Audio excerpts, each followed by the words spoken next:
కలుగును గాక. హల్లెలూయా. మంచిది. ఈ రాత్రి దేవుని సన్నిధిలో మనం అందరూ గడపడానికి ప్రభు మనకి ఇచ్చిన ఈ గొప్ప అవకాశాన్ని బట్టి అందరూ దేవుని స్తోత్రం చెప్పండి. అలాగే ఇంత గొప్ప అవకాశం ఇచ్చిన మరి దైవజనులు ప్రకాష్ అయ్య గారి కుటుంబానికి, అలాగే అమ్మగారికి, అలాగే సంఘానికి, సంఘ పెద్దలైన మీ అందరికీ నా హృదయపూర్వకమైన వందనాలు చెల్లిస్తాను. ఏం మీరు చెప్పలేండి, నాకు చాలా సంతోషం. ఇంత భయంకరమైన వాతావరణంలో కూడా మీరు దేవుని సన్నిధికి రావడం ఎంత గొప్ప సంగతి. దేవుడు మురిసిపోతా ఉన్నాడు మిమ్మల్ని చూసి. స్తోత్రం. చాలా అద్భుతంగా ఉంది నాకు.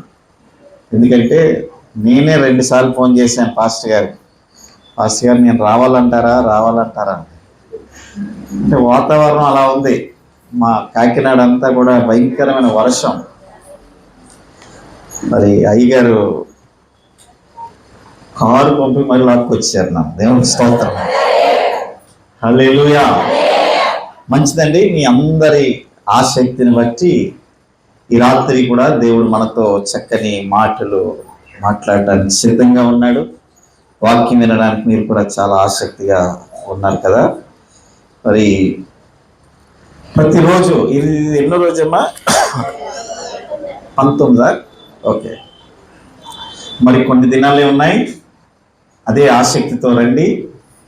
ముగింపు వరకు కూడా ఇదే ఆసక్తి మనం దేవుని పట్ల కనుపరచాలి, దేవుని మందిరం పట్ల కనుపరచాలి. ఎందుకంటే దేవుడు ఈ 30 రోజుల యొక్క ప్రార్థనకు మీరు వస్తున్నారు కాబట్టి మీ అవసరాలన్నీ కూడా తొంగి చూశాడు దేవుడు. అవన్నీ రాసుకుంటాడు ఎవరెవరికి ఏమి ఇవ్వాలని. ఏమండి, కనుక ముగింపు వరకు మీరు రావాలి. వచ్చినప్పుడు ఏం చేస్తాడు? మీకు ఏదైతే దేవుడు ఇవ్వాలనుకున్నాడో అది ఇస్తాడు. కనుక కొన్నిసార్లు మన పరిస్థితి ఎలా ఉంటుందంటే దేవుడు ఇచ్చే టైంలో మానేస్తాం మనం కదండి. దేవుడు ఇచ్చే టైంలో మానేస్తాం. అందుకే మానకుండా మరి కొన్ని దినాలు ఉన్నాయి కాబట్టి ఓపికగా రండి, ఇదే ఆసక్తిని కనుపరచండి. దేవునికి స్తోత్రం. ఈ రాత్రి నాతో కలిసి ఈ మాటలు మీరు చెప్పండి. ఈరోజు కొన్ని మాటలు నేను మీతో చెప్తాను, ఆ మాటలు నాతో చెప్పండి. ఎంచుకోండి. అందరూ చెప్పండి. పంచుకోండి, పెంచుకోండి, నడుచుకోండి, గుర్తించుకోండి, మార్చుకోండి, ఆపేయండి. ఇదే ఈరోజు నా వర్తమానం. మరలా చెప్తాను, జాగ్రత్తగా వినండి. ఎంచుకోండి, పంచుకోండి, పెంచుకోండి, నడుచుకోండి, గుర్తించండి, మార్చుకోండి, ఆపేయండి. గట్టిగా చెప్పండి. కొంచెం వినబడతలేదు పైన కూడా. ఇంకా ప్రసంగమే స్టార్ట్ చేయలేదు, అప్పుడు ఆపేయమంటున్నారు. ఇదేం మర్యాద అండి? వాక్యానికి పిలిచారు, ఇంకా వాక్యం ప్రారంభంలో లేను, అప్పుడే ఆపేయండి అంటున్నారు. దేవునికి మహిమ కలుగునుగాక. దేవుని సన్నిధిలో ఎంతో ఆనందం ఉంది. ఆనందం అది మనం అనుభవించాలి. ఏమండి, ఒకసారి అందరు నవ్వండి. బాగున్నారు కదమ్మా? అంటే ఉన్నాయండి, కష్టాలు ఉన్నాయి. ఎలా ఉంటాయి? మీరు ఎప్పుడూ నవ్వుతూనే ఉండాలి. రైట్. ఈ రాత్రి ఈ వర్తమానాన్ని మనం విందాం. ఈ వర్తమానం మన వినికిడిలో దేవుడు దీవించునుగాక. ఆమేన్. నా జీవిత తీరమునా నా ప్రజల భారమునా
మంచిది. ఈ రాత్రి కొన్ని సంగతులు మీకు జ్ఞాపకం చేస్తాను. చాలా శ్రద్ధగా ఈ మాటలు మీరు వినండి. హల్లెలూయా. మన జీవితాల్లో చాలా సార్లు కొన్ని మార్పులు మనం చూస్తూ ఉంటాం. మార్పు అందరానండి, మార్పు ఖచ్చితంగా మనం జీవిస్తున్న దినాల్లో మనందరి బ్రతుకుల్లో ఈ రోజు కాకపోయినా ఏ రోజైనా మార్పును మనం కోరుకుంటాం. కోరుకోవడం తప్పేం కాదు, మార్పును మనం కోరుకుంటాం. ఎప్పుడు ఇలాగే ఉండిపోవాలని ఎవరైనా అనుకుంటారండి? నా స్థితిని మార్చు ప్రభువా అని ప్రార్థన చేసిన రోజులు ఉన్నాయా లేదా? ఉన్నాయి. నా ఆరోగ్యం బాగోలేదు నాయన, ఈ స్థితి నుంచి నన్ను మార్చు నాయన అని అడిగిన రోజులు కూడా ఉన్నాయి. కనుక మార్పు అనేది మనం ఖచ్చితంగా ఇష్టపడతాం, మార్పును మనం పాటిస్తాం.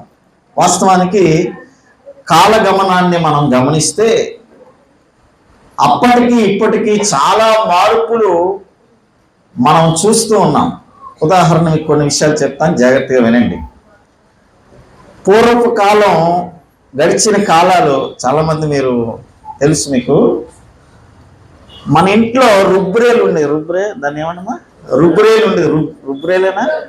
రుబ్బురోలు అంటే అమెరికా నుంచి వచ్చాను, కొంచెం తెలుగు అంతంత మాత్రం. రుబ్బురోలు, ఓకే, రుబ్బురోలు ఉండి ఇప్పుడు ఉంటున్నాయా? ఏమండి? ఇప్పుడు లేవు. కారణం ఏంటి? మారింది, కాలం మారింది. ఒకప్పుడు మనం చక్కగా ఇంటికాడ గట్టి మీద కూర్చొని బట్టలు ఉతుక్కునే వాళ్ళం. ఇప్పుడు ఆ గట్లు ఉన్నాయా మన దగ్గర? మరి ఏమొచ్చింది అక్కడ? అయ్యో, ఏ మిషన్ అమ్మా? వాషింగ్ మిషన్ వచ్చింది. అంటే ఏమైంది? కాలం మారింది. ఇంకా కొంచెం లోతుగా ఆలోచిస్తే, ఏదైనా మనం కూర వండాలంటే దాన్ని పేరు మర్చిపోయాను, శనిక్కెలు రాయా? అంతేనమ్మా? పర్లేదా? ఎందుకని ఇవన్నీ నాకు ఎందుకు జ్ఞాపకం ఉన్నాయంటే, మేము చిన్నప్పుడు ఇవన్నీ వాడేవాళ్ళం. దేవునికి స్తోత్రం. మీరు వాడేవారు, మీరు వాడే అంటే ఇప్పుడు ఆ శనిక్కెలు రాయిలు ఉన్నాయా? ఉన్నాయా? ఉన్నాయండి. అంటే వాడకుండా ఉన్నాయా అని వాడుతున్నారమ్మా మీరు? అయితే ఇంకా అప్డేట్ అవ్వలేదు అన్నమాట. ఏం తప్పేం కాదులేండి. అంటే ఇవన్నీ నేను మీకు ఎందుకు జ్ఞాపకం చేస్తున్నానంటే, అవి వాడేవాళ్ళం, ఇప్పుడు మనం మానేసాం. అంటే ఏంటి? కాలాన్ని బట్టి మనం మారాం కదా, కాలాన్ని బట్టి మారాం.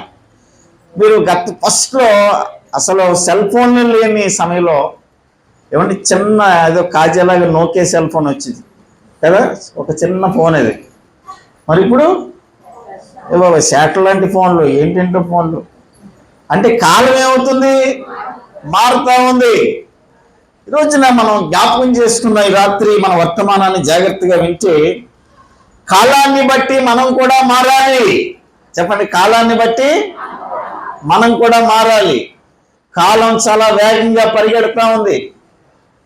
నాకు ఇవన్నీ నచ్చవండి, నేను ఇలాగే ఉంటానంటే కుదరదు. కాలాన్ని బట్టి మనం కూడా ఏమవ్వాలి? మారాలి. లేదు నేను మారను, నేను ఇంకా రుబ్బుకుంటా, అదేంటది, నేను ఆ రుబ్బుకుంటాను, ఆ రుబ్బు రోజుల్లోనే రుబ్బుకుంటానంటే తెల్లారిపోద్ది. ఇప్పుడు ఇదివరకులా ఉంది సిస్టమ్. ఆడు అలా లెగ్గానే అలా బాతులుగా ఆడు వచ్చేసరికి టిఫిన్ రెడీ చేసి అలా పెట్టి అలా ఆటో ఎక్కించేయాలి. ఇప్పుడు ట్రెండ్ అలా ఉంది కదా.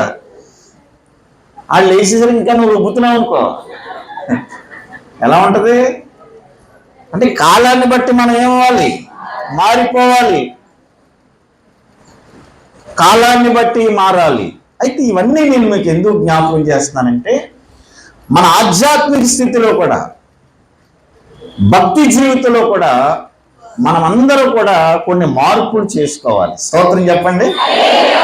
ఎందుకంటే అనేక కుటుంబాల యొక్క కలయికే సంఘం. స్తోత్రం. అనేక కుటుంబాల యొక్క కలయికే సంఘం. ఎన్ని కుటుంబాలు ఉన్నాయి ఇక్కడ చెప్పండి, ఎన్ని కుటుంబాలు ఇక్కడ ఉన్నాయి? నా తెలుగు అర్థమవుతుందని మీకు? అనేకమైన కుటుంబాలు ఇక్కడ ఉన్నాయి. వాస్తవానికి మనకి ఆ రామకంచ నగర్ అక్కడ ఉన్నారు కాబట్టి వాళ్ళు ఇక్కడికి రాలేదు, లేకపోతే వాళ్ళు కూడా ఇక్కడికి వచ్చేస్తారు. అవి కూడా మన కుటుంబాలే కదా.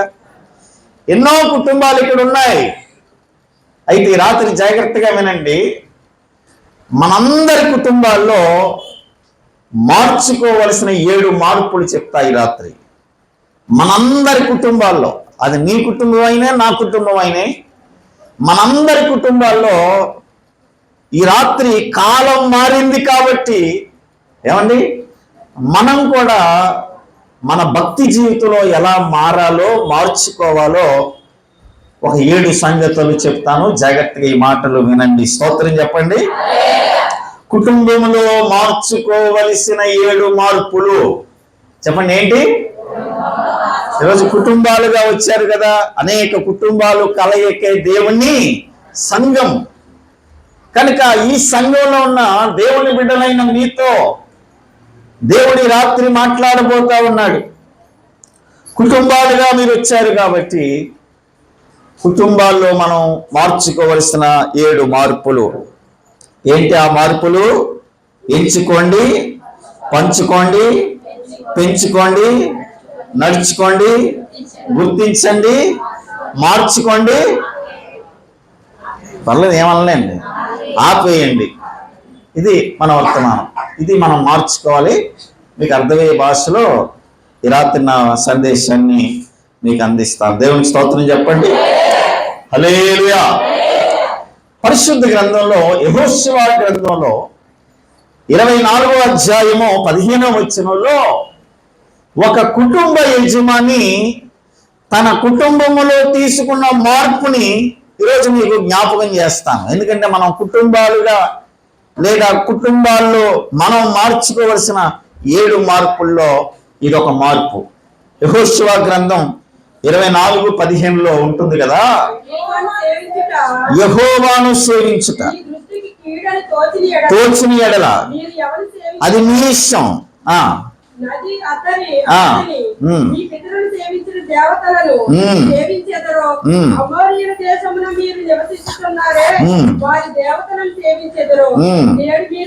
కోరుకోండి.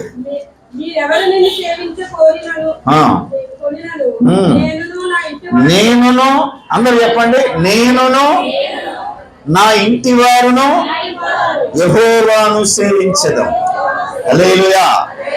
ఇది యెహోషువ గ్రంథంలో ఒక కుటుంబ యజమాని తీసుకున్న నిర్ణయం. ఇది కుటుంబంలో మనం తీసుకోవలసిన 7 మార్పుల్లో మొట్టమొదటి మార్పు.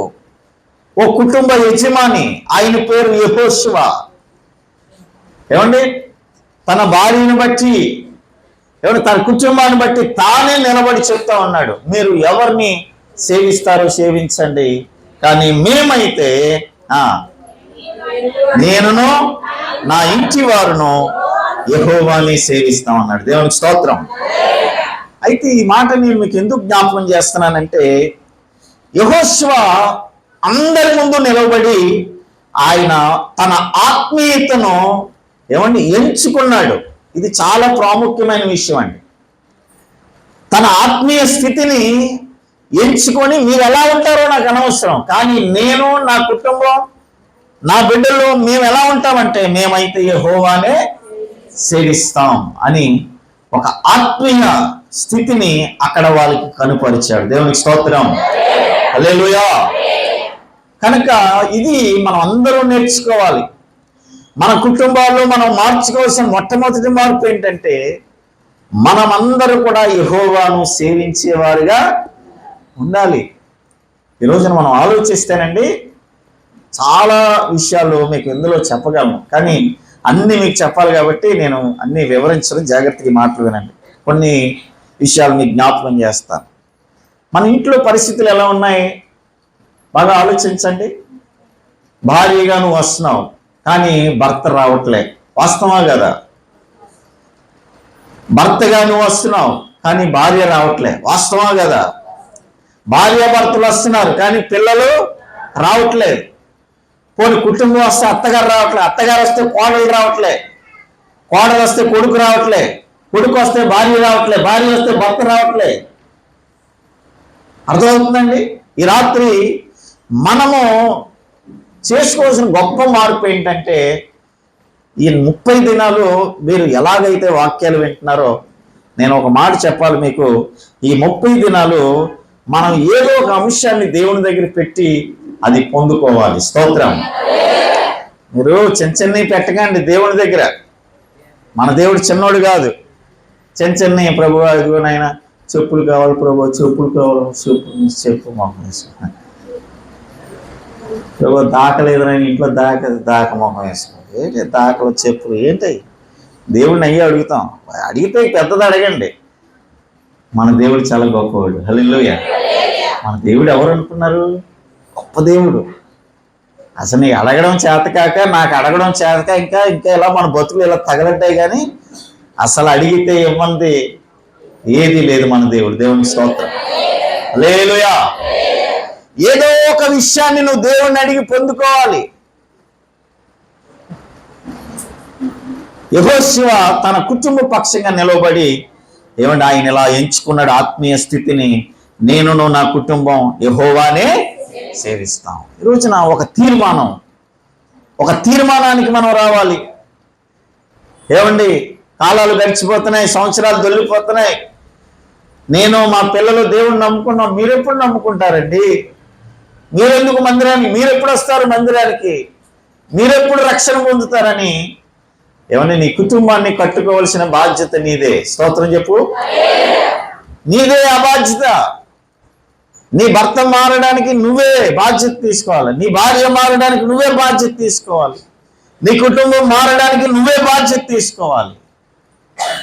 అలా బాధ్యత తీసుకొని ప్రార్థన చేయగలిగితే దేవునికి అసాధ్యమైనది ఏది లేదు. దేవుడికి అన్నీ సమస్తము సాధ్యమే. అన్నీ మారుస్తాడు దేవుడు. ఒకవేళ నీకు కఠినంగా కనిపించవచ్చు, కానీ దేవుడికి అది ఆఫ్టర్ ఆల్. నువ్వు సమస్య పెద్దగా అనిపించి అది మారదని నువ్వు అనుకుంటున్నావు, కానీ అది దేవునికి ఆఫ్టర్ ఆల్ అని చెప్తున్నాను. కనుక ఏమంటే యెహోషువ ఎలాగైతే నిర్ణయం తీసుకున్నాడో ఈ రాత్రి అలాంటి నిర్ణయం ఇక్కడ కొంతమంది తీసుకుందురుగాక. హల్లెలూయా. అందరూ దేవుని సన్నిధికి రావాలి. హల్లెలూయా చెప్పండి. ఇవి చివరి దినాలు, చివరి గడియలు. నేను అందుకే చాలా భారంతో, ఒక దర్శనంతో నవంబర్ 1వ తారీఖు నుంచి నవంబర్ 30వ తారీఖు వరకు, నవంబర్ 1 నుంచి నవంబర్ 30వ తారీఖు వరకు సంఘములో ఉద్యమం అనే ఒక అద్భుతమైన కార్యక్రమాన్ని చేస్తా ఉన్నాం. అందులో నవంబర్ 1 ఇక్కడికి వస్తున్నాం. దేవునికి స్తోత్రం. మీ డైరీలో రాసి ఉంది కదా, నవంబర్ 1 నా పేరు ఉంటుంది. ఇక్కడ నుంచే ప్రారంభిస్తున్నాం. ఇక్కడ నుంచి దాదాపు 30 సంఘాలని దర్శించి వాక్యంతో సంఘాన్ని బలపరచడానికి దేవుడి గొప్ప అభిషేకంతో మమ్మల్ని నింపాడు. దేవునికి స్తోత్రం. కనుక కాలాలు మారిపోతున్నాయి, సంవత్సరాలు దొల్లిపోతున్నాయి. నీ పిల్లలు ఇంకా రక్షణలోకి రాలేదు, చూసి చూడనట్లు అలా వదిలేస్తున్నావు. భర్త మారలేదు, చూసి చూడనట్లు అట్లా వదిలేస్తున్నావు.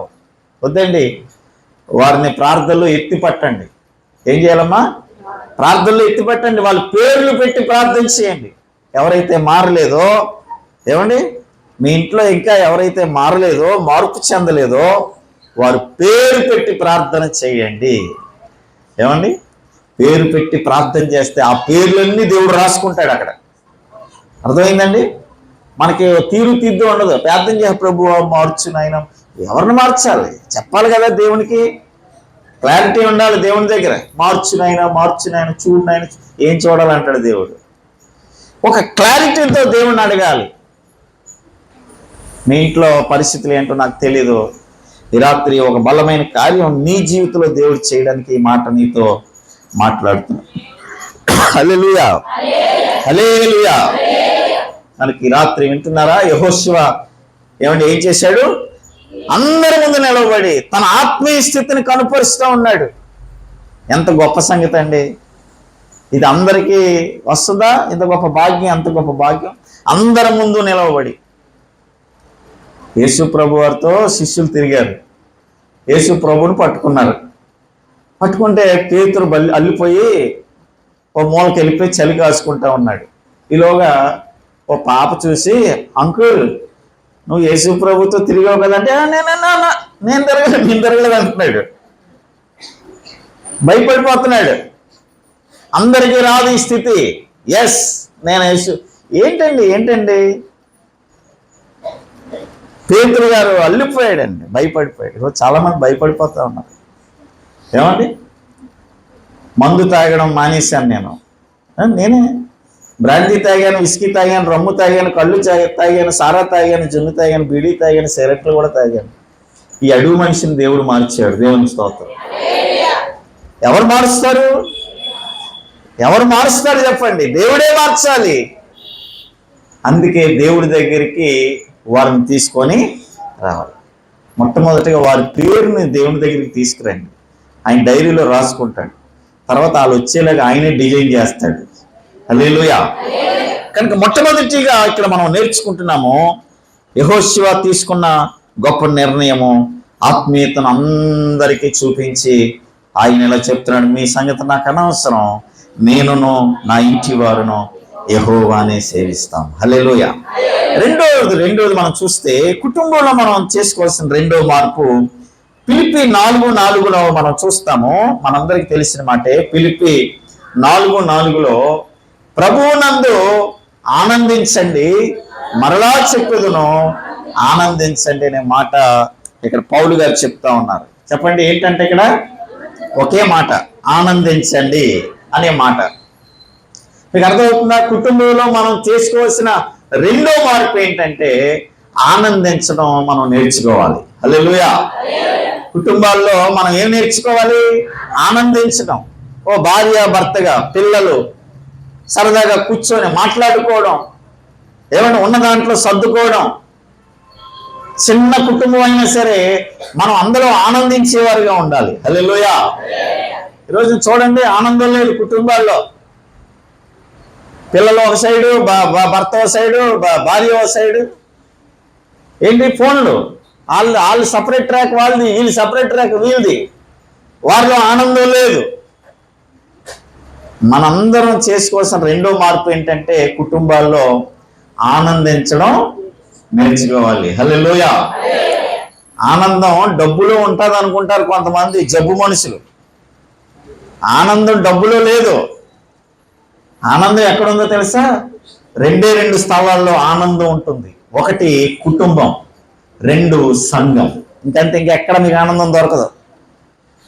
కుటుంబంలో ఆనందించడం నీకు చేత కాకపోతే కనీసం సంఘంలో ఆనందించాలి.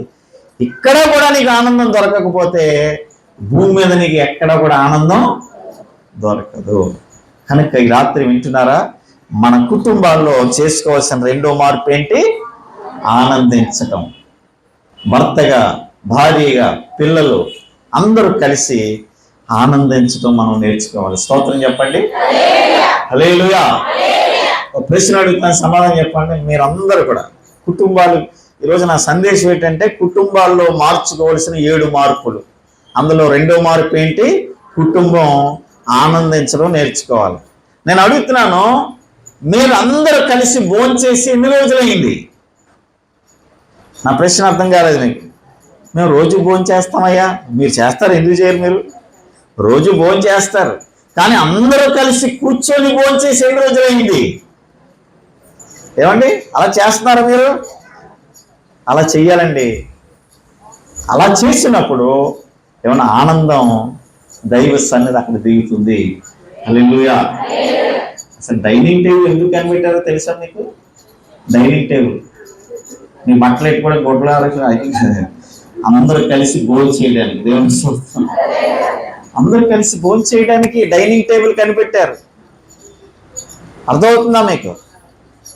రే పెద్దోడా రా భోజనం చేద్దాం, రే చిన్న రా భోజనం చేద్దాం, రే బుక్స్ పక్కన పెట్టు, సెల్ ఫోన్ పక్కన పెట్టు, రా భోజనం చేద్దాం, ఏమండి మీరు కూడా రండి భోజనం చేద్దాం అని భార్య అందరినీ సిద్ధం చేయాలి. ఏం చేయాలి? సిద్ధం చేయాలి.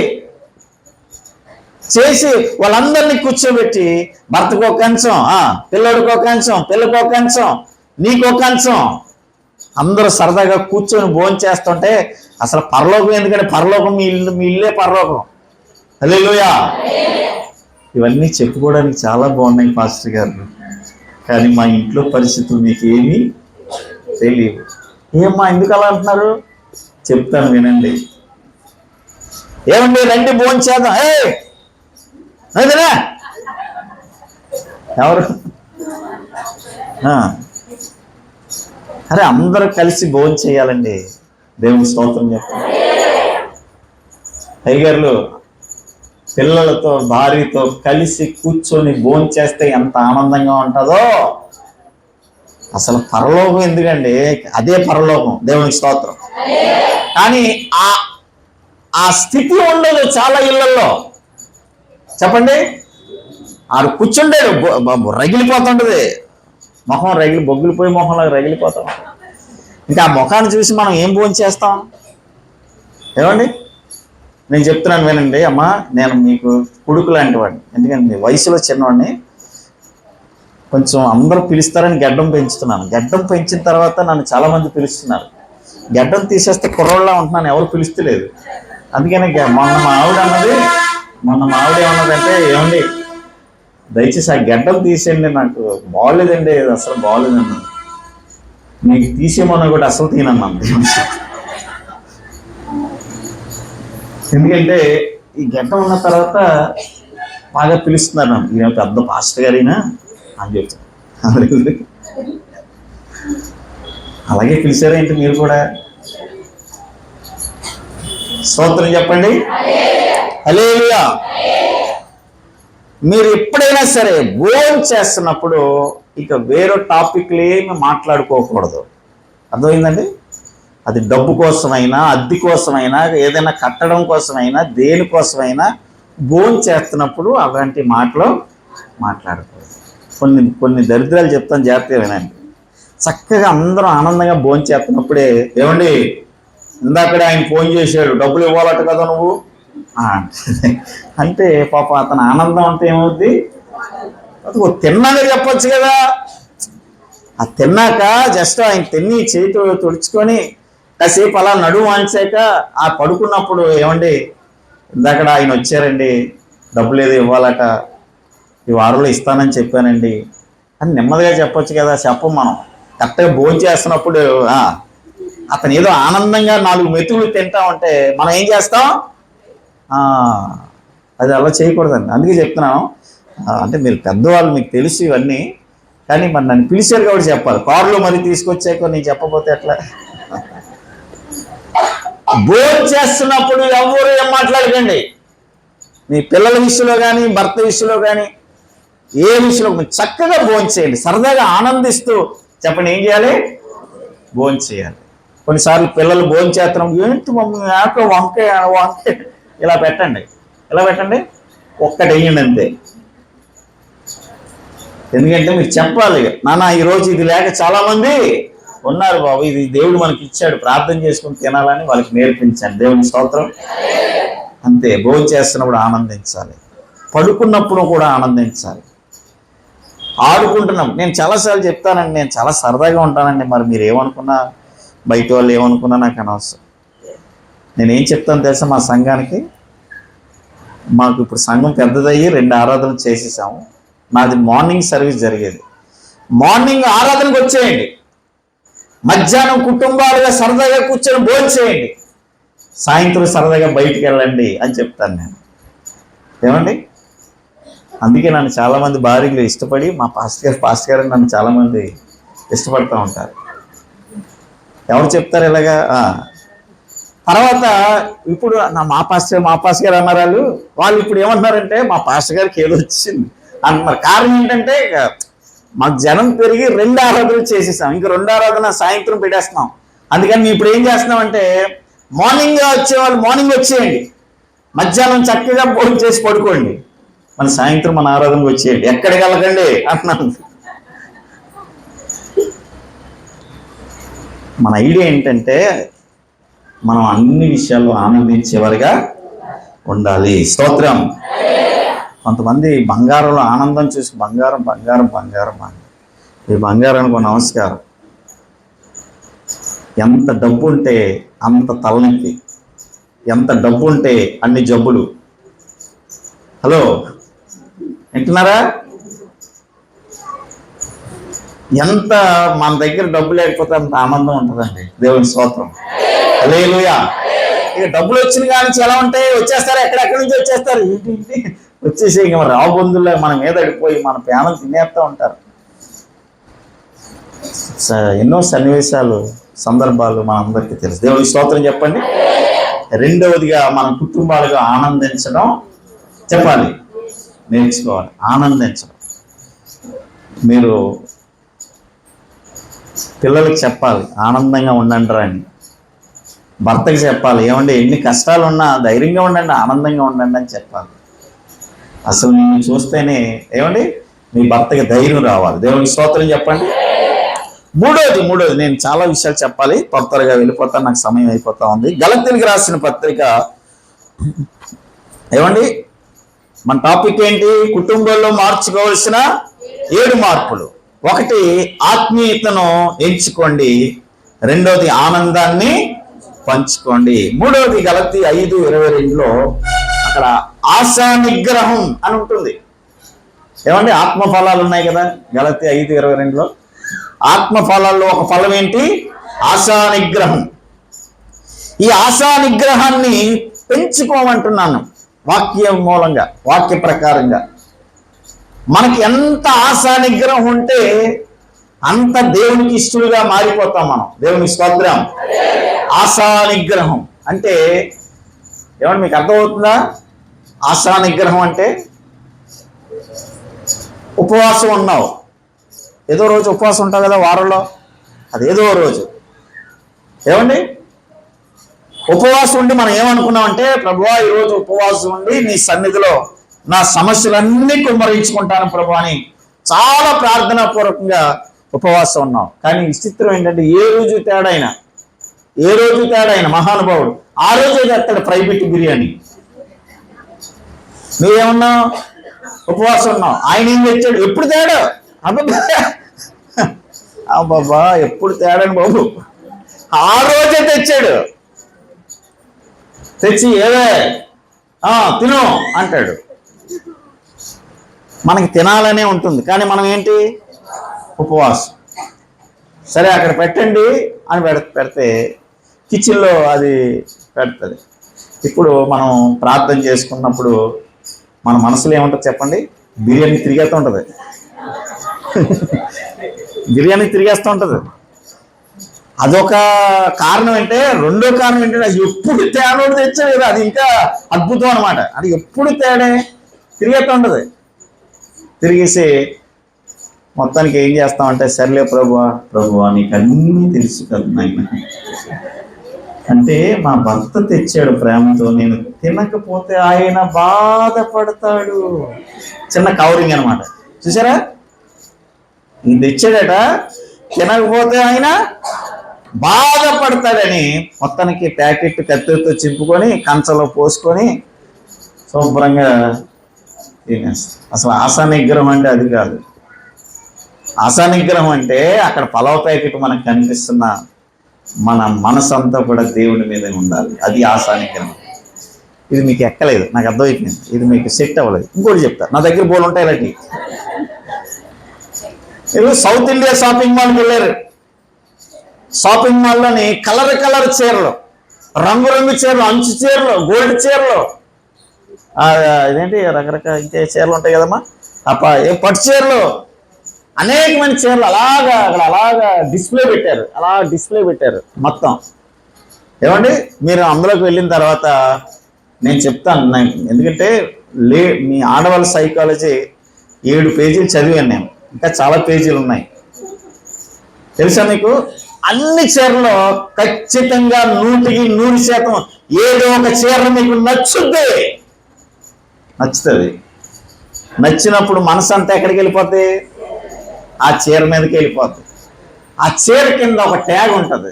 ఆ ట్యాగ్ ఎంత ఉంటుందంటే 2300 లేదా 3500 ఒక ట్యాగ్ ఉంటుంది. ఏమండి, అసలు నువ్వు ఎందుకు వెళ్ళావంటే చీర కొనుక్కోవడానికి కాదు. మీ పక్కింటి ఆవిడ, వదిన నాతో రావోసారి నేను చీర కొనుక్కుంటానంటే సరదాగా వెళ్ళావు. ఎలా వెళ్ళావు? సరదాగా వెళ్ళావు. మరి సరదాగా వెళ్ళిన నీవు ఆ చీర మీద కన్ను వెయ్యి వచ్చినా చెప్పరేంటండి? పడినప్పుడు నీ మనసుకు నువ్వు ఏం చేసుకోవాలి? అరే, అసలు మనం చీర కొనడానికి రాలేదు కదా, ఏదో అక్కకి తోడుగా వచ్చాను అని నీ మనసుకు నువ్వేం చెప్పుకోవాలి? అలా చెప్పుకునే వాళ్ళు ఎవరు లేరండి. మనం ఏం చేస్తాం తెలుసా? వదిన నువ్వేమనుకోనంటే ఒక 4000 ఇస్తావా? మీ అన్నీని అడిగి ఆదివారం ఇచ్చేస్తాను నీకు, కానీ ఆవిడ దగ్గర 4000 తీసుకొని ఈ చీర కొనేసుకుంటాం. అది నేను సైకాలజీ చదివానండి, ఆడవాళ్ళ సైకాలజీ. మీరు సీరియస్ అయినా నేనేం చెప్పలేను. చూడండి, అర్థమవుతుందా మీకు? ఆశా నిగ్రహం అంటే ఏంటంటే ఏ పని మీద వెళ్ళామో ఆ పని చేసుకొని రావాలి. అది అంటే కంట్రోల్ చేసుకోవాలి. అన్నీ చేయాలనిపిస్తుంది, అన్నీ చూడాలనిపిస్తుంది, అన్నీ కొనుక్కోవాలనిపిస్తుంది. మనకి ఏముండాలండి? కంట్రోల్. ఆశా నిగ్రహం అంటే ఒక పరిభాషలో కంట్రోల్ చేసుకోవడం. కొన్నిసార్లు కోపం వచ్చేస్తూ ఉంటుంది, కంట్రోల్. అదే ఆశా నిగ్రహం అంటే. కోపం వచ్చేస్తూ ఉంటుంది. కోపం వచ్చేస్తే మరి మాట్లాడేయకూడదు. ఏం చేసుకోవాలి చెప్పండి? కంట్రోల్ చేసుకో. దాన్ని ఆశా నిగ్రహం అంటారనమాట. దాన్ని పెంచుకోమంటుంది వాక్యం. అంటే అది ఎంత ఎక్కువ ఉంటే అంత కంట్రోల్లో మనం ఉంటాం. హల్లెలూయా. ఒకసారి భర్త ఏదో అన్నాడని భార్య భర్త మీద పడి చెవు కొరికేసిందంటే, చెవు ఊడిపోయింది. చెవు ఎవరిది? అలా కొరికేస్తారమ్మా? ఇది అంత కోపమా? ఏదన్నా ఉంటే మాట్లాడుకోవాలి, కూర్చొని మాట్లాడుకో. అలా కాదండి, ఇలా కాదండి, తప్పు అండి, ఇది రైట్ అండి, ఇలా మాట్లాడితే నాకు మాట్లాడుకోవాలి. అదే మీద పడిపోయి చెవు కొరికేస్తావా? చెవు కొరికేసిందంటే భర్త చెవు ఊడిపోయింది. 108 వచ్చి తీసుకెళ్ళిపోతే ఏమంటే డాక్టర్ గారు అడిగారట, బాబు అన్ని బాగానే ఉన్నాయి, చెవు అట్టు ఊడిపోయింది, ఎక్కడ పడిపోయింది? ఎక్కడ పడిపోయింది? నా పిల్లం కొరికేసింది, నా భార్య కొరికేసిందని చెప్పాడు. ఆ చెవు మరలా అతను కొట్టడానికి 75,000 అయిందంట. అది బాబోయ్.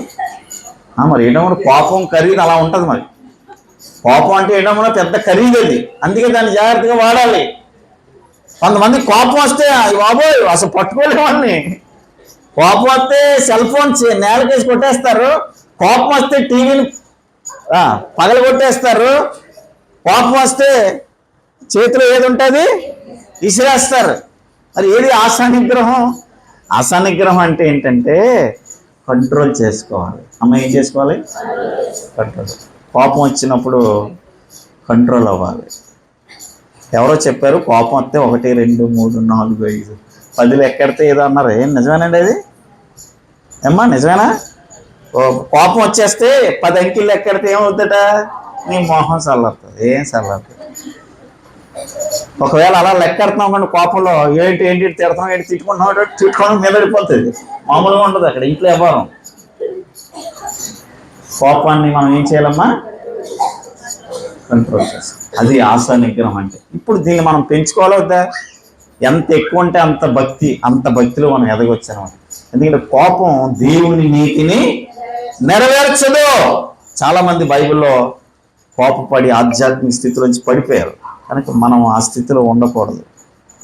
కుటుంబంలో మనం చేసుకోవాల్సిన 3వ మార్పు ఆశా చాలా విషయాలు చెప్పగలను, కానీ మనకున్న సమయంలో అన్నీ చెప్పాలి కాబట్టి. రోమాపత్రిక 14:19లో ఇది 4వది. కుటుంబంలో మనం మార్చుకోవాల్సిన 4వ మార్పు ఏంటంటే రోమాపత్రిక 14:19లో, కాబట్టి సమాధానమును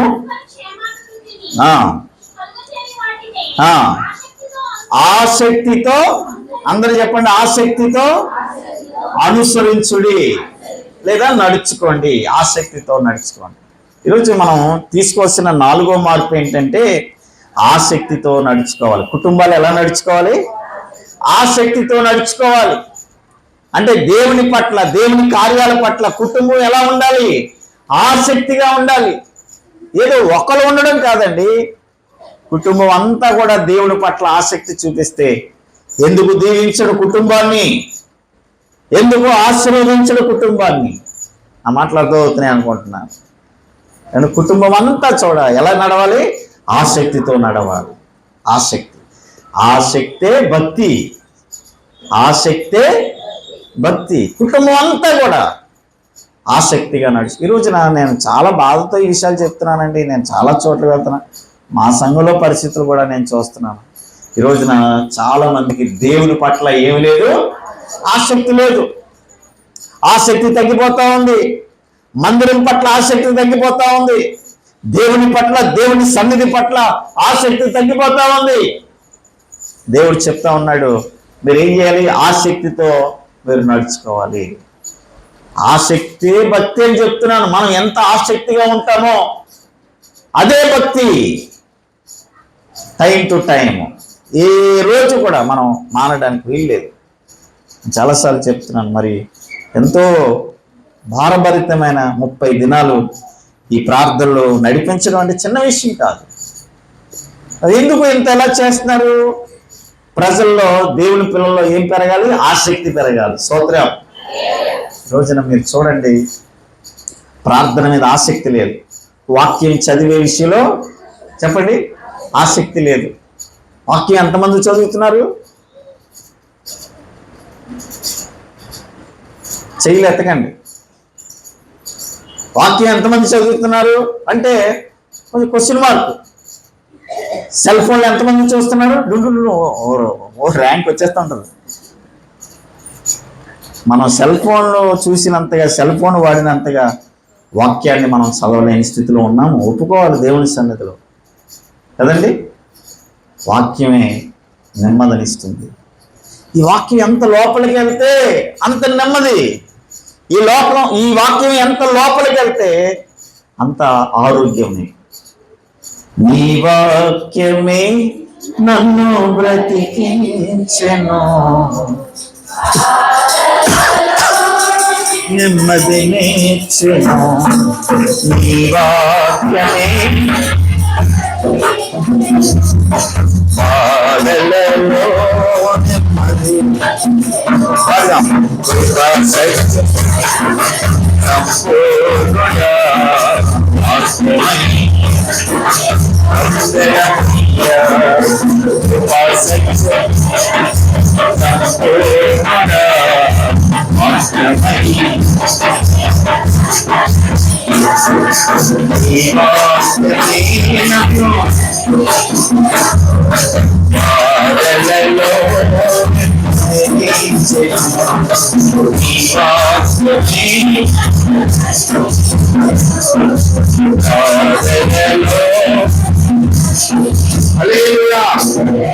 కనుక వాక్యం పట్ల మనకేముండాలి?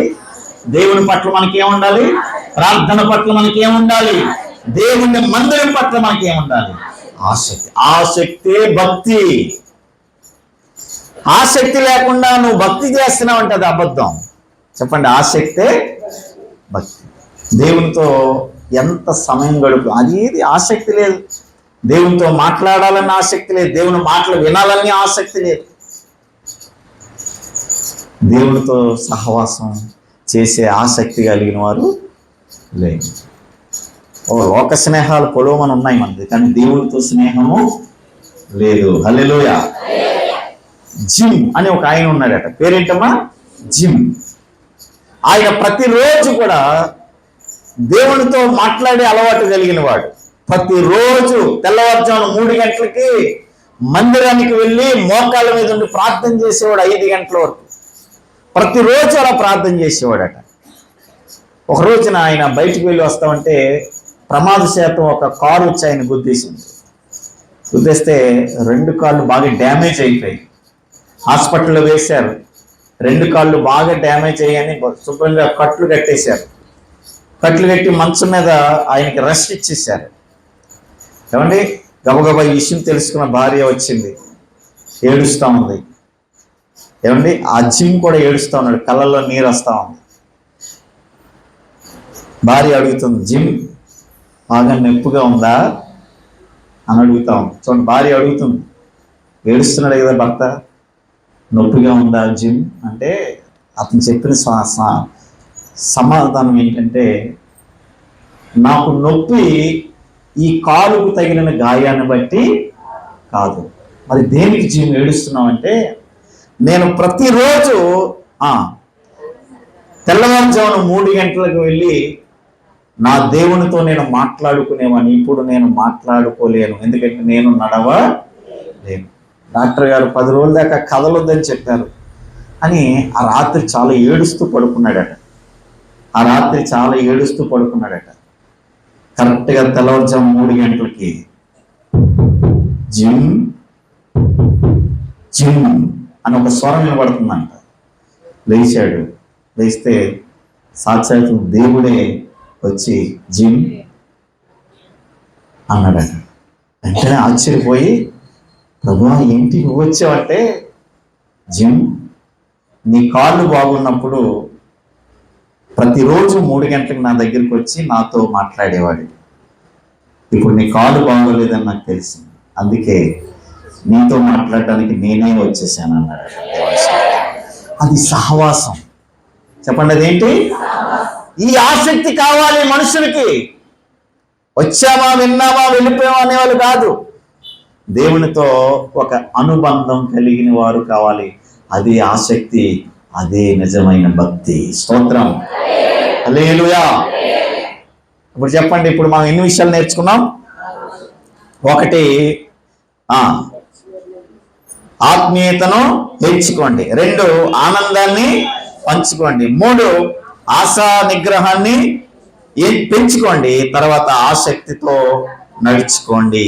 5వది కీర్తన గ్రంథం 40వ కీర్తన 17వ వచనాన్ని మనం చూస్తే, అక్కడ ఆరాధన సమయాన్ని గుర్తించండి. మీరు ఎవరు చదవనవసరం, జాగ్రత్తగా ఈ మాటలు వినండి. అక్కడ రాయబడిన మాట, ఆలస్యము చేయకుము అని ఉంటుంది. చదువుతారా మాట? మీకు అవసరమేమా? నేను శ్రమల పాలై దీనుడైతిని, ప్రభువా నన్ను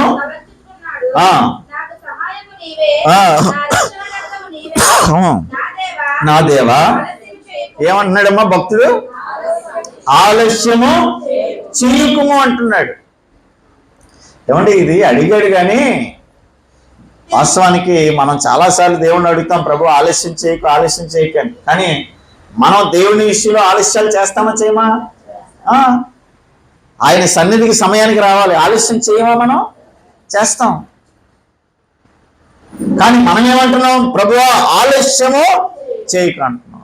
ఈ రోజున మనం తీసుకోవాల్సిన 5వ మార్పు ఏంటంటే, ఇక్కడ ఆరాధన సమయం అంటే దేవుని సమయాన్ని మనం గుర్తించాలి. సమయం అంటే సమయమే, టైం టు టైం, అంతే, ఇంకేం మార్పులు ఉండకూడదు.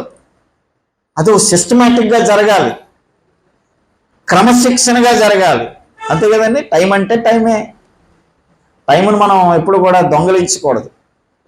దేవుని టైం అంటే దేవుని టైమే. ఆరాధన 10 అంటే 10కి వచ్చేయాలి, అంతే. ఇంక అందరూ వచ్చేయాలి, ఇంక అందులో మార్పు ఏమి ఉండకూడదు. మీకు డోకరాలో 1,50,000 ఇస్తున్నాం, 11 గంటలకల్లా రమ్మన్నారు అనుకోండి, మీరు 9 గంటలకి చీరలు కడుగు రెడీగా మొత్తం అన్నీ రెడీ అయిపోయి మొత్తం సిస్టమ్ అంతా రెడీగా ఉంటుంది. 9 గంటలకి ఒక అరగంట ముందే వెళ్ళిపోతాం మనం. ఎందుకు? డోకరా డబ్బుల కోసం. ఆ డోకరా డబ్బులు మీరు మళ్ళీ కట్టాలా? ఇక్కడ కట్టవసరం లేదు, దేవుడు ఇస్తాడు మీకు. దేవుడు స్తోత్రం. దేవుడు ఇస్తాడే, నీకేం ఇవ్వవసరం లేదు, చాలా ఫ్రీ. ఇక్కడ దేవుడు ఇస్తాడు, ఇంక మళ్ళీ ఆయనకి ఇవ్వవసరం లేదు. మనం బయట ఎక్కడ తెచ్చుకుంటే ఇవ్వాలి వద్దా? అందుకని సమయానికి వచ్చేయండి. మీకు ఏది అవసరమో అది అడగండి, పట్టుకుపోండి. దేవుని స్తోత్రం. మత్తయి 7:7 ఏమన్నాడు? అడుగుడి, చెప్పండి, అడుగుడి. లోక 11:9 కూడా అన్నాడు, అటువలే అడుగుడి మీకు ఇవ్వబడును. యోహాను 14:14 కూడా నా నామములో మీరు తండ్రిని ఏది అడిగినా అది మీకు అనుగ్రహింపబడును. మరి ఇస్తానని ఆయన చెప్తున్నప్పుడు అడుక్కోవడానికి ఏంటి ప్రాబ్లం? అడిగి పొందుకోవాలి కదా. అడగాలంటే అర్హత ఉండాలి. స్తోత్రం. ఎవరు అడగాలో తెలుసా? సమయ పాలన ఎవరైతే చేస్తారో వాళ్ళు అడగడానికి ముఖం చెబుతుంది అనమాట. ఆలస్యంగా వచ్చి ప్రభువా మరి ఏంటి, మరి ఏం చేస్తావు, హూ ఆర్ యూ అంటాడు దేవుడు. నేను తెలీదా, నువ్వెవరో నాకు తెలియదు. అంటే సమయ పాలన ఉండాలి కదా.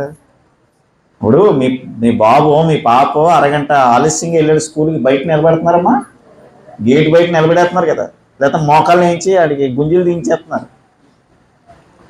ఆ సిస్టమ్ దేవుడు పెట్టలేదు కాబట్టి మనం ఇలా తయారం. ఆ సిస్టమ్ కూడా దేవుడు పెట్టుంటే బాగున్నాం. హల్లెలూయా. దేవుడు ప్రేమ కలిగిన వాడు. ఆయన ప్రేమతో మనం పరాస్కాలు లేక ఎగతాళి చేయకూడదు. జాగ్రత్తగా మనం ప్రవర్తించాలి. స్తోత్రం చెప్పండి. సమయాన్ని గుర్తించాలి, ఎందుకంటే సమయము చాలా విలువైనది. చెప్పండి, సమయము. నా మాటలు ముగింపు తీసుకెళ్తున్నాను. సమయం చాలా విలువైనది. ఈ విషయం సాతానుకు కూడా తెలిసిపోయింది. తెలుసు కదా మీకు. ప్రకటన గ్రంథం 12:12 మనం చెప్పానట్టున్నాను. ప్రకటన గ్రంథం 12:12 అపవాది సమయం కొంచెమే ఉందని బహు క్రోధముతో వాడు పని చేస్తా ఉన్నాడట. మరి అపవాదికి సమయం విలువ తెలుసు, మనకి సమయం విలువ తెలియలేదు. నేను మొన్న ఎప్పుడో చెప్పాను, అపవాది మరి నరకానికి వెళ్ళే టికెట్ అపవాది. మన టికెట్లన్నీ ఏ టికెట్లు? పరలోకి వెళ్ళే టికెట్లు. మనందరూ ఎవరు? పరలోకి వెళ్ళే బ్యాచ్ మనంతా. అపవాది నరకానికి వెళ్తాడు. మన నరకానికి వెళ్ళేవాడికి ఏమో టైం సెన్స్ ఉంది, కానీ పరలోకం వెళ్ళేవాడికి టైం సెన్స్ లేదు. నా మాట అర్థమైందా మీకు? కనుక సమయ పాలన ఏదో 10 నిమిషాలు, ఏదో ఒక ఆదివారం, ఏదో ఒక శుక్రవారం ఆలస్యం అయితే షోకే, కానీ ఆలస్యం నీకు అలవాటుగా మారిపోకూడదు. చెప్పండి, ఆలస్యం నీకు అలవాటుగా మారిపోకూడదు. ఆలస్యం ఎంత ప్రమాదం, బైబిల్లో చాలా విషయాలు ఉన్నాయి. ఒక రోజున మీకు ఆలస్యం ఎంత ప్రమాదం అయిందో చెప్తున్నాను, వినండి, జాగ్రత్తగా వినండి. అవసరమైతే ఈ మాటతో నేను ముగించేస్తాను. మీరు చాలా సీరియస్గా ఉన్నారు అంటే ఇంక సమయం అయిపోతుంది అనమాట. మీకు ఆలస్యం ఎంత ప్రమాదమో చెప్తున్నాను, జాగ్రత్తగా వినండి. ఒక రోజున చిన్న కుర్రాడు వచ్చి నానా అని పిలిచాడట. ఎవరిని? వాళ్ళ నాన్నని. ఆయన అన్నాడట, రేయ్ నన్ను నాన్న అంటావా నువ్వు అన్నాడట. అదేంటి నాన్న, నువ్వు నా నాన్నవే కదా అన్నాడు. మళ్ళీ నాన్న అంటావు అన్నాడట. అదేంటి నాన్న, నువ్వు నా నాన్నవే కదా, ఇంతకాల నానే, కానీ అలా పిలుస్తుంటే వాడికి ఎక్కట్లే. అలా పిలుస్తావు అంటే మరి ఎలా పిలవాలి నాన్న అన్నాడట. ఎలా పిలవాలి నాన్న అంటే ఇగో చెబుతాను విను అన్నాడట. ఇప్పుడు చెప్పనా, మళ్ళీ వచ్చినప్పుడు చెప్పనా? ఇప్పుడు చెప్పాను. ఎలా పిలవాలో చెప్తాను విను అని ఒక రాగం అందుకున్నాడంటే, నాన్న నాన్న నాన్న నాన్న నాన్న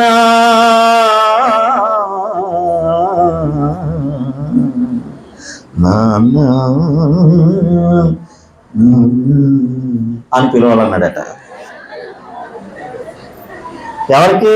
ఆ చిన్నోడికి. అప్పటి నుంచి అది ప్రాక్టీస్ చేయడం మొదలు పెట్టాడు. మామూలుగా పిలిస్తే అలా ఒప్పుకుంటలేదు కదా, లోపలికి వెళ్ళిపోతున్నాడు. ఎప్పుడైనా నాన్నతో మాట్లాడాలంటే ప్రాక్టీస్ చేస్తున్నాడు. చిన్నపిల్లడు చెప్పాడు. అది కాలక్రమంలో అలా ప్రాక్టీస్ చేస్తూ 10th క్లాస్కి వచ్చాడు కుర్రాడు. ఎక్కడికి వచ్చాడమ్మా? 10th క్లాస్కి వచ్చాడు. ఇప్పుడు 10th క్లాస్లో వాడికి ఏం చెప్పాడంటే, ఒరే నువ్వు రేపు కనుక నువ్వు కాలేజీ ఫీజు తేకపోతే కాలేజీలో నేను అడుగు పెట్టను, వెళ్ళు కాలేజీ ఫీజు పట్టరా, ఎన్నిసార్లు చెప్పాలరా నీకు అని ఆడికి చెప్పారు. వీడు పొద్దున్న 6 గంటలకు రెడీ. స్కూల్ బస్సు 7:30కి వస్తుంది. వీడు 6 గంటలకు రెడీ అయిపోయాడు. ఎవరితో మాట్లాడడానికి? నాన్నతో మాట్లాడడానికి వెళ్ళిపోయాడు. స్కూల్ బస్సు 7:30కి వస్తాడు, 6 గంటలకు వెళ్ళిపోయాడు కదా. నాన్న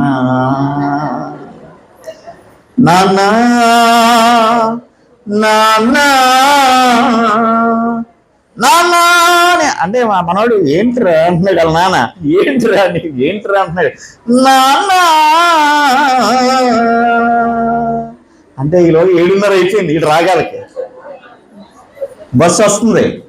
ఆ బస్సు సౌండ్ ఆరణ కొడుతుండదు. ఇప్పుడు మన ఇంటి ముందు బస్సు ఆరణ కొడతాడు, పిల్లడు రావడానికి ఆరణ కొడ నాన్న అని ఆరణ వినబడి ఇంకా ఈ పిచ్చిలో వాడుతున్నాడు. నాన్న నాన్న అంటున్నాడు.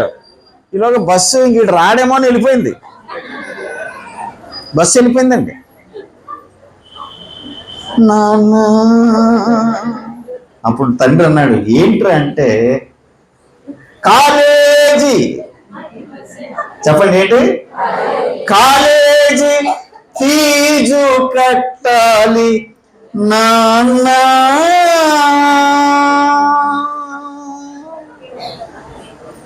నీకు ఇందాక గ్లాస్ వాటర్ ఎందుకు పెట్టమన్నానో తెలుసమ్మా? ఇందుకే దేవుడు అంటే రాగాలు తీస్తే మరి ఏమైనా గొంతు పాడొద్దని వాటర్ పెట్టమన్నాను. ఫీజు కట్టాలి నాన్న అంటే వాళ్ళ నాన్న రాగం అందుకున్నాడు. ఎప్పుడో బస్సు వెళ్ళిపోయింది. చెప్పండి నాన్న అంతే అయిపోయింది. ఆడి కాలేజీలో మొత్తం మరి అసలు ఫీజు పట్టుకున్నామంటే మొత్తం ఎగ్గొట్టాడు వాడు. కారణం ఏంటి? ఆలస్యం. చెప్పండి ఏంటి? కాలక్రమంలో వాడు పెద్దోడు అవుతా ఉన్నాడు. పెద్దోడు అయిపోయాడు. వాళ్ళది తాటెకిల్లు. చెప్పండి ఏంటి? తాటెకిల్లు. ఓ రోజు వాళ్ళ నాన్న ఆ అరుగున ఊరి చివరిన ఒక కిల్లి కొట్టుంటే అక్కడ కూకొని సొట్టగా వెళ్తున్నాడు. ఈలోగా మరి ఎలా అంటుకుందో, ఎప్పుడు అంటుకుందో, ఎలా అంటుకుందో తెలియదు కానీ ఇతని ఇల్లు అంటుకుపోయింది. తాటెకిల్లు కదా. పడుకున్నాడు పాపం కుర్రాడు. ఏంటి వేడిగా అవుతున్నాను లేస్తే మొత్తం అంతా కాలిపోతుంటే ఈ బాబు మా ఇల్లు కాలిపోతున్నాడు. గబగబా దిగిపోయి పారిపోతూ ఏడు పరిగెడుతూ అడుగుతున్నాడు. అమ్మ పర్లేదు టైం 5 నిమిషాలు. పరిగెడుతూ అడుగుతున్నాడు, ఏమిటి మా నాన్న ఎక్కడైనా కనపడ్డాడంటే ఎవరు చెప్పడం నాకు తెలియదు బాబు. ఏడు మా నాన్న ఎక్కడ కనపడాడంటే ఎవరో చెప్పారు, రే మీ నాన్న ఆ ఊరి చివరి కిల్లి కొట్టి దగ్గర సొట్టగాలుతున్నాడు అంటే ఎవడు గబగబా పరిగెడుతున్నాడు. కారణం ఏంటి? ఇల్లు కాలిపోతా ఉంది. పరిగెడుతూ మొత్తానికి కిల్లి కొట్టి దగ్గరికి వెళ్ళి వాళ్ళ నాన్న దగ్గరికి వెళ్ళి ఏంటి ఎందుకు ఆయాసం వచ్చేస్తుంది. వెంటనే సుట్టపాడేసి, రే ఏంట్రా ఆయాసం, ఏమైందిరా అంటే అంటున్నాడు. ఒరే ఏమైందో టెన్షన్ వచ్చేస్తుంది వాళ్ళ నాన్నకి. ఏమైందో చెప్పరా అంటే అప్పుడు అందుకున్నాడు, నాన్న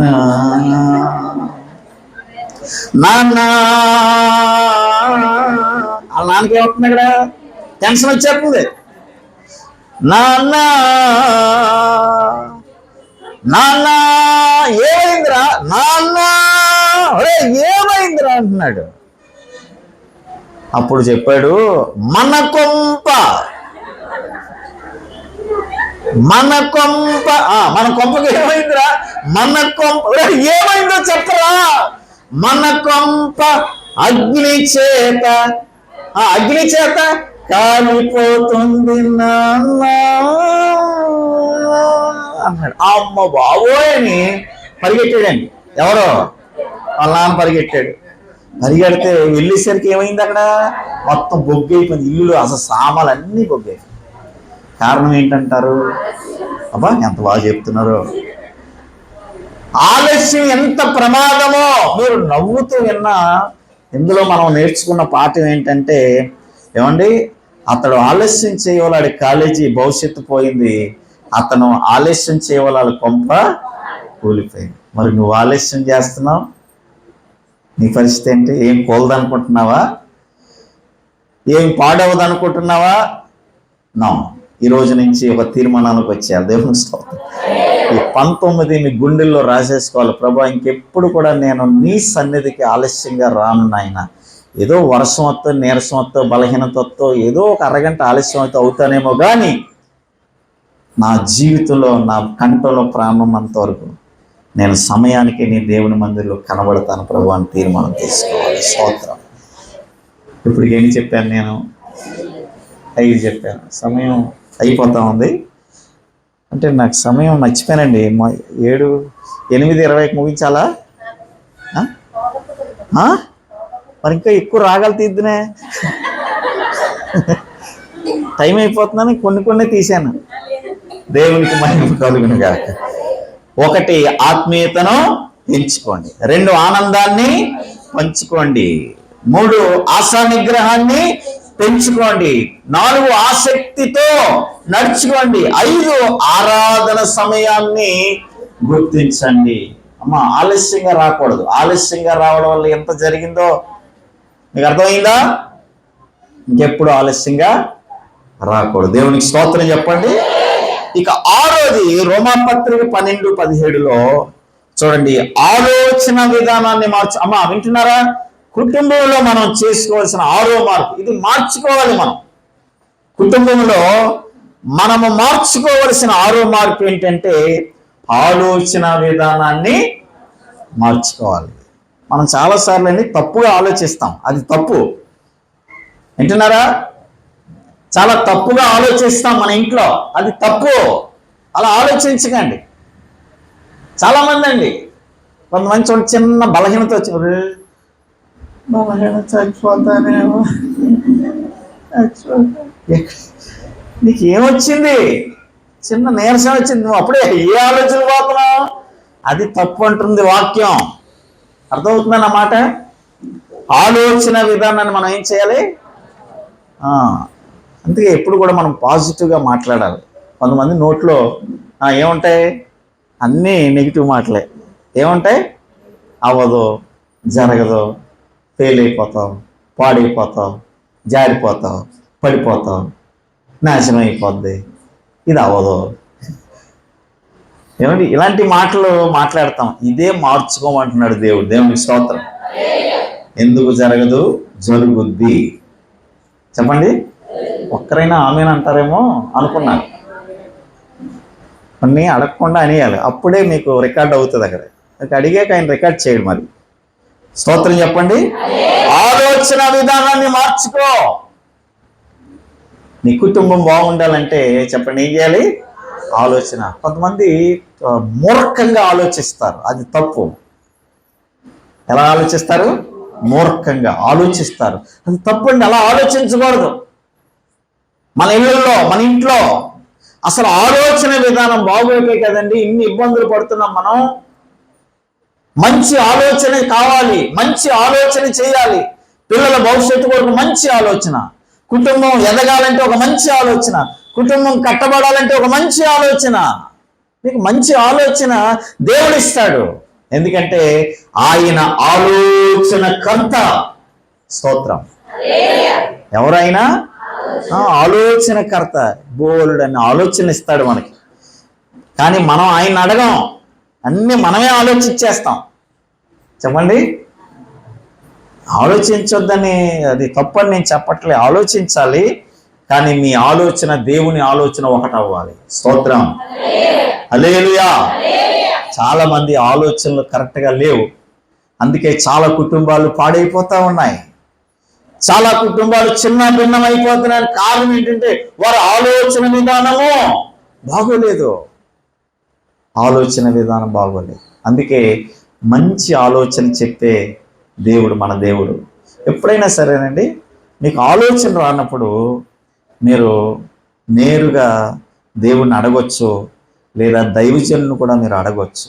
అయ్యా, ఈ విషయంలో మాకు ఏం చేయాలో చెప్పండి, తోచట్లేదు, ఏదైనా ఒక మంచి ఆలోచన చెప్పండి. చెప్తారు. దైవికమైన జ్ఞానంతో, దేవుని ఆత్మ సహాయంతో మంచి ఆలోచన. ఏ తండ్రి కూడా తన పిల్లలు పాడైపోవాలని కోరుకోడు. అలాగే ఏ కాపరి కూడా తన విశ్వాసం లేదా తన బిడ్డలు, ఆత్మీయ బిడ్డలు పాడైపోవాలని కోరుకోడు. మంచి ఆలోచనే చెబుతారు. దేవునికి స్తోత్రం.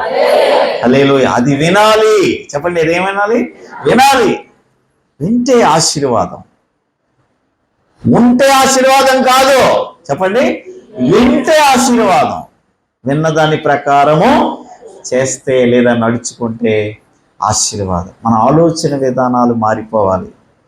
బాగుంటలేదండి, మీ ఆలోచనలు బాగుంటలేదు, మీ విధానాలు బాగుంటలేదు, మీ ఆలోచన మీకు సరైన మాటలు ఇవ్వట్లేదు, మీ ఆలోచన బాగోక ఏదేదో మాట్లాడుతున్నారు, అవి మంచివి కావు. అలా మాట్లాడకూడదు. అలా మాట్లాడడం వల్ల అనేక మంది హృదయాలు గాయపడుతున్నాయి. అందుకే కుటుంబాల్లో గొడవలు వస్తున్నాయి. ఈరోజు నా రెండు చేతులు జోడించి చెప్తున్నాను ఈ మాట. మన ఆలోచన విధానాన్ని ఏం చేయాలి? మార్చుకోవాలి. మార్చుకుందాం. మార్చుకోవడానికే కదా ఈ కోటాలు. 30 రోజులు దేనికి? మన బ్రతుకులో మార్చుకోవాలి కదా, ఏదో వచ్చి వెళ్ళిపోకూడదు, మార్చుకోవాలి. అందుకే ఈ రోజున ఈ టైటిల్ మీకు పెట్టాను. కుటుంబంలో మనం చెప్పండి, మార్చుకోవాల్సిన 7 మార్పుల్లో 6వ మార్పు ఏంటి? ఆలోచన విధానాన్ని మార్చుకోవాలి. ఆలోచన మారాలి. ఆలోచన మారితే అన్నీ సెట్ అయిపోతాయి. కొంతమంది బుర్రలో పెట్టేసుకుంటారు. అది బుర్ర అనుకున్నావు, బీరు అనుకున్నావా? నేను అదే చెప్తున్నాను. చాలామంది అన్ని బుర్రలో పెట్టేసుకుంటారు.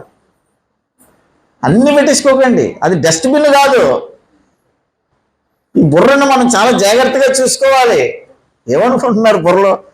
ఏమన్నా అడు పడిపోయి పెద్దోడు బుర్ర వేసుకున్నాం, చిన్నోడు బుర్ర వేసుకున్నాం, మనవడు బుర్రలు పెట్టేసుకుంటున్నాం, మనవరాలు బుర్రలు పెట్టేసుకోవడం, అంతమందిని బుర్రలు పెట్టేసుకో, బుర్ర పాడైపోద్ది.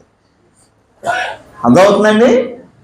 ఏమండి, నేను చాలా అంటే వయసులో చిన్నవాడినే కానీ ఈ వాక్యం చదివిన తర్వాత దేవుడు నాకు చాలా జ్ఞానం, అంటే కుటుంబాల మీద అద్భుతమైన సబ్జెక్టులు చెప్పగలను. నేను చెప్తున్నాను, జాగ్రత్తగా వినండి.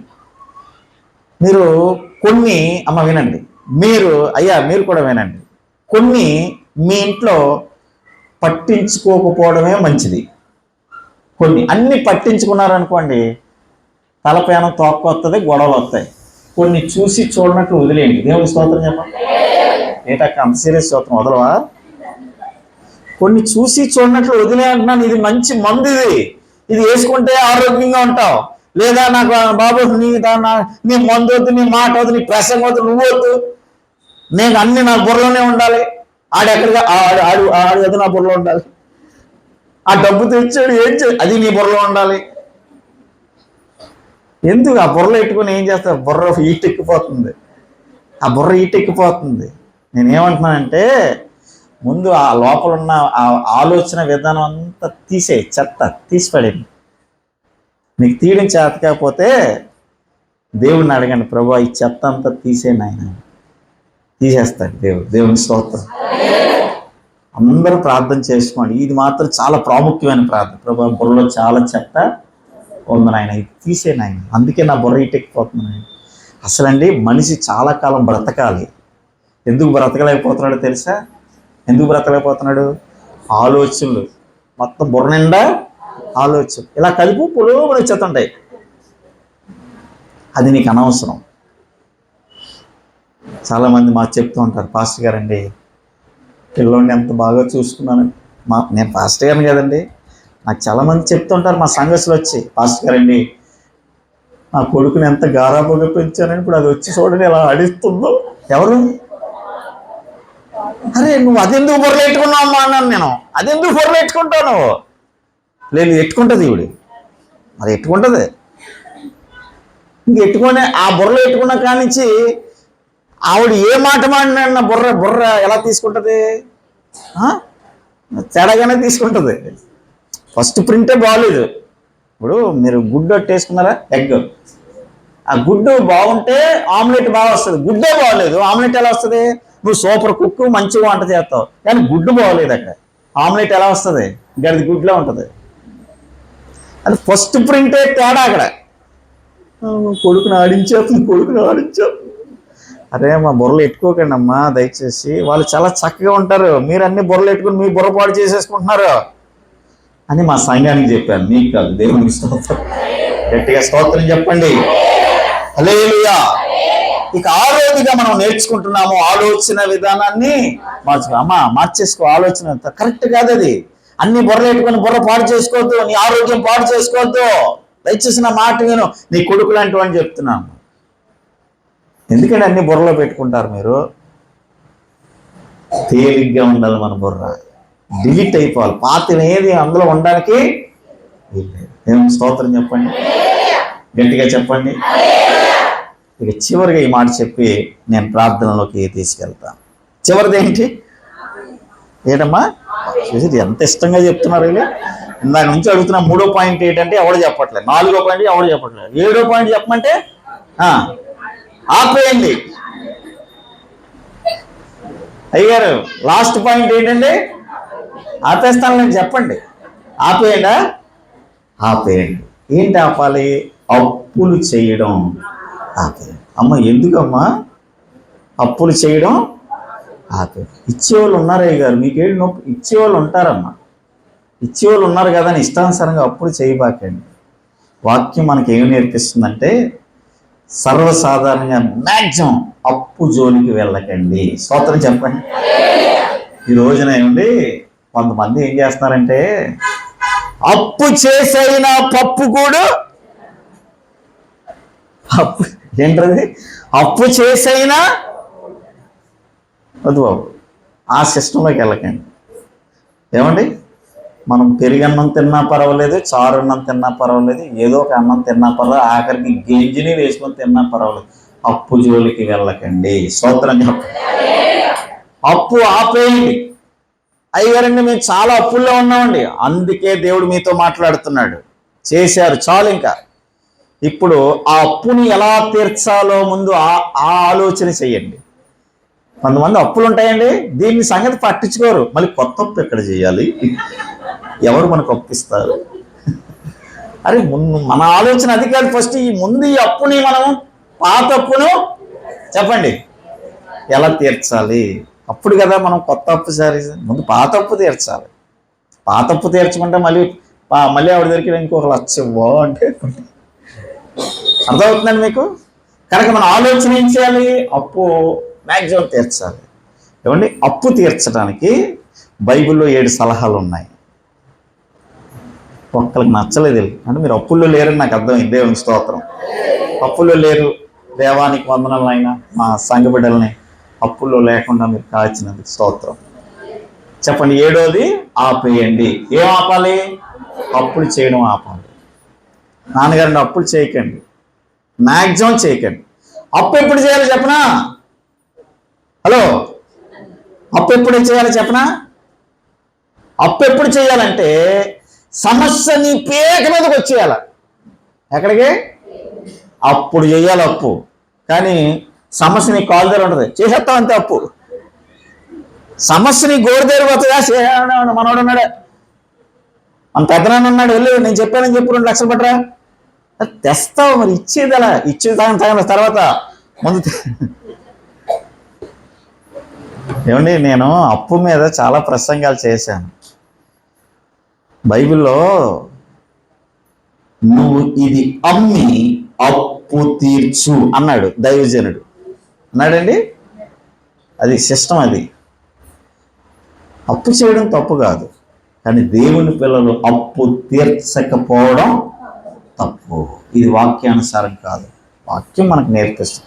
చేసాం అప్పు చేసాం, ఏదో కష్టం వచ్చింది అప్పు చేసాం, ఇల్లు కట్టుకున్నాం అప్పు చేసాం, ఆరోగ్యం బాగోలేదు అప్పు చేసాం, పెళ్లి చేసాం అప్పు చేసాం, పిల్లకి ఏదో సారి పెట్టాం అప్పు చేసావు తప్పు కాదు, కానీ అప్పు తీర్చాలి. అది మన బాధ్యత. మనం సమాధానం కూడా కరెక్ట్గా చెప్పాలి. దేవుని పిల్లలు ఎట్లా పడితే అట్లా మాట్లాడకూడదు.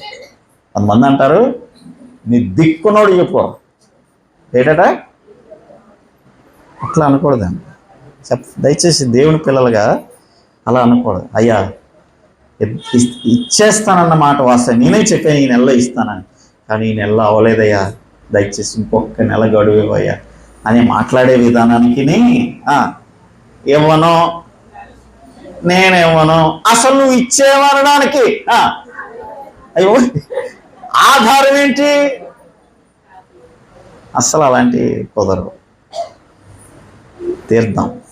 మనం ఇది కూడా ప్రార్థన చేయాలి. ప్రభువా కొన్ని అప్పులు ఉన్నాయి నాయన, ఆ అప్పుల నుంచి నన్ను త్వరగా విడిపించు ప్రభువా, ఆ అప్పులు తీర్చడానికి సామర్థ్యాన్ని దయచే ప్రభువా అని ప్రార్థన చేస్తే దేవుడు తప్పగా సహాయం చేస్తాడండి.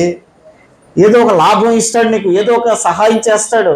ఏదో ఒకటి అమ్ముడవుతుంది, నీకు లాభం వస్తుందేమో చెప్పలేం కదా. కనుక మొత్తానికి మనం ఏం చేయాలి? ఆ 7వది ఆపేయాలి. ఏంటది? అప్పు చేయడం ఆపేయాలి. ఇది ఖచ్చితంగా ఈ రోజున అనేక కుటుంబాలు కూలిపోవడానికి మూల కారణం ఏంటంటే అప్పు. చెప్పండి, ఏంటది? అప్పు. కనుక ఈ 7 విషయాలు గుర్తుపెట్టుకోండి. చెప్పగలుగుతారా మీరు? మొట్టమొదటిది, కుటుంబంలో మనం చేసుకోవాల్సిన లేదా మార్చుకోవాల్సిన 7 మార్పులు చెప్పండి. మొట్టమొదటిది, ఆత్మీయతను ఎంచుకోండి. 2, ఆనందాన్ని పంచుకోండి. నేను రచయితను కదా, అది బాగా గుర్తుపెట్టుకోవాలి. నేను అంత ప్రయాస మాట్లాడతాను. ఆనందాన్ని పంచుకోండి. తర్వాత ఆశా నిగ్రహాన్ని పెంచుకోండి. ఆసక్తితో నడుచుకోండి. 4 చెప్పానా? దేవుని సమయాన్ని గుర్తించండి. ఆలోచన విధానాన్ని మార్చుకోండి. అప్పు చేయడం ఆపేయండి.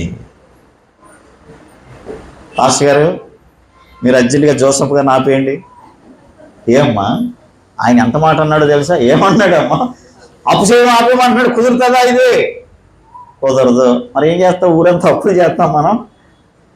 దయచేసి మన ఆర్థిక స్థితి అండి దేవుడితో చెప్పుకుందాం. అందుకే కదా 30 దినాలు. దేనికి? అన్నీ చెప్పుకోవడానికే కదా. అందుకే ఒక పావుగంట ముందే వచ్చి మోకాళ్ళ మీద ఉండి దేవుడి సన్నిధిలో మనం ఏం చేయాలి? ప్రార్థించాలి. ఒకసారి అందరూ లేచి బైబిల్ అలా కింద ఉంచండి. 1 నిమిషం, 2 నిమిషాల్లో ఈ కార్యక్రమాన్ని నేను ముగిస్తాను. అలాగే బైబిల్ కింద పెట్టి అందరూ లేచి నిలబడండి. 2 చేతులు జోడించండి. ఈ రాత్రి ఒక శ్రేష్టమైన సందేశాన్ని నువ్వు విన్నావు. అనాలోచనగా ఉండొద్దు. అందరూ లేచి నిలబడి చేతులు జోడించి కళ్ళు మూసుకోండి. ప్రార్థన చేద్దాం. అందరూ కూడా ప్రార్థన చేద్దాం. కళ్ళు మూయండి. 2 చేతులు జోడించండి. దయచేసి ఏమీ ఆలోచించకండి. దేవుడు మనతో మాట్లాడారు. అన్నీ స్పష్టంగా దేవుడు చెప్పాడు. ఈ రోజున ప్రభు సన్నిధిలో ప్రభు నీతో మాట్లాడారు కాబట్టి ఇప్పుడు నువ్వు దేవునితో మాట్లాడు. దేవుడు ఎలా చెప్పాడో అలాగ నువ్వు జాగ్రత్తగా విన్నావు. ఎంచుకో. ఆత్మీయతను ఎంచుకున్నాడు యెహోషువ. పంచుకో. ఫిలిప్పీ పత్రికలో మనం చూసాం, పౌలు గారు జైల్లో ఉన్నా సరే ఆనందాన్ని పంచుకున్నాడు. ఆశా నిగ్రహాన్ని పెంచుకో. కంట్రోల్ చేసుకో. ప్రభువా, నాకు కంట్రోల్ ఉండట్లేదు నాయన. కోపం కంట్రోల్ చేసుకోలేకపో. దయచేసి నోరు తెచ్చి ప్రార్థన చేసుకోండి. వాక్యం విన్నాం కదా, ప్రార్థన చేస్తే దేవుడు సహాయం చేస్తాడు మీకు. కోపం కంట్రోల్ చేసుకోలేకపోతున్నాను ప్రభువా, కోపం ఎక్కువైపోతుంది నాయన. నా కోపం వల్ల మాటలు వచ్చేస్తున్నాయి, మాటలు ఇసిరేస్తున్నాను ప్రభువా. ఆ మాటల వల్ల కుటుంబంలో హృదయాలు గాయమవుతున్నాయి, దానివల్ల ఇబ్బందులు వస్తున్నాయి ప్రభువా. నేను కంట్రోల్లో ఉండాలి, నాకు సహాయం చేయ ప్రభు అని ప్రార్థన చేయండి. ఆలస్యం ఎంత ప్రమాదమో మాకు అర్థమైంది ప్రభువా. చాలాసార్లు నీ సన్నిధికి ఆలస్యంగా వచ్చాం, నీ పరిచర్యలో ఆలస్యం చేశాం, నీ సేవను నిర్లక్ష్యం చేశాం. మమ్మల్ని క్షమించి ప్రభువా. అయ్యా, ఆలోచన విధానం బాగులేదు నాయన. మా బ్రతుకులో అన్ని బుర్రలో పెట్టేసుకుంటున్నాం. మా బుర్రలో అన్నీ డిలీట్ చేయనైనా అడగండి. నా బుర్రలో చెత్త అంతా తీసేనాయన. ఏంటి నాయన ఈ బాధలు ఏంటి ప్రభువా? వాళ్ళ గురించి వీళ్ళ గురించి వాళ్ళ గురించి ఆలోచించి నా ఆరోగ్యాన్ని నేనే పాడు చేసుకున్నా. దయచేసి ఈ రాత్రి నీ సేవకుడి ద్వారా నాతో మాట్లాడావు, ఇవన్నీ తీసేయనా నా బుర్రలోంచి అని చెప్పండి. దేవుడు తీసేస్తాడు. తర్వాత అప్పులు చేయడం ఆపేయండి. కష్టం చూసి కంగారు పడిపోకండి, అలా నిదానంగా ఉండండి. ఆ కష్టం వచ్చి వెళ్ళిపోతుంది, కానీ ఈలోగా నువ్వు కంగారు కూడా అప్పు చేసేయకండి. వాక్యం విన్నావు, ప్రార్థన చేసుకున్నావు. దయచేసి అమ్మా ప్రే చేసి